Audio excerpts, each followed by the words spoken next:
اللہ کے نبی صلی اللہ علیہ وسلم اپنا ہر کام دائیں سے کرتے تھے، یہاں تک کہ سر مڈاتے تھے تو آپ پہلے دائیں حصہ مڈاتے تھے آپ. تو اس طرح سے اگر آپ ناخن کاٹتے ہوئے بھی دائیں سے شروع کرو تو یہ بہتر ہوگا. لیکن یہ سب جو ہے آپ اس کو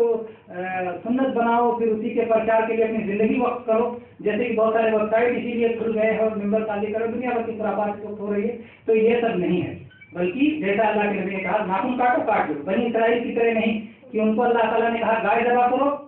تو کہا کتنے عمر کی ہو تو کیا کاٹی طرح ان کا ہو، تو اس کے بعد کہا کہ اس سے کھیتی کا کام لیا جاتا ہو کہ نہ ہو. یہ سب تفصیل کرنے کا حکم دیا، جیسا کر سکتے ہو کرا. اللہ. البتہ کچھ لوگ دانتوں سے ناخن کاٹتے رہتے ہیں، یہ اچھی چیز نہیں، کیونکہ ناخن میں گندگی وغیرہ ہوتی ہے. اور ناخن کاٹنے کا حکم بھی اس لیے دیا گیا کہ دیکھنے میں بھی اچھا رہے اور اس کے نیچے میل نہ جمنے پائے. اس سوال ہے شیخ، کچھ عورتوں کو کبھی کبھی ہلکی سی موچھ اور ہلکی سی داڑھی آ جاتی ہے، تو کیا وہ کاٹ سکتی ہیں یا کیا حکم سے ہے؟ الحمدللہ کچھ عورتوں کو اگر ہلکی سی داڑھی آ جائے یا ہلکی سی موچھ آ جائے تو یہ ان کی فطرت میں نہیں ہے، بلکہ ان کی فطرت سے الگ ہے. گویا وہ ایک طرح سے بیماری ہے اور بیماری کا علاج کرنا جائز ہے. اس لیے اسے وہ جو ہے نکالیں گی اور موچھ اور داڑھی کو صاف کریں گے. اور ان کو آ جاتا ہے، بعض عورتیں آ جاتا ہے تو تبرک کے لیے رکھ لیتی ہیں. یہ بات صحیح نہیں ہے. صحیح بات یہ ہے کہ اگر داڑھی یا موچھ کسی عورت کو نکل آئے تو وہ فطرت کے خلاف جا رہا ہے، اس لیے اس کا علاج کرے گی اور اس کو صاف کرے گی. اللہ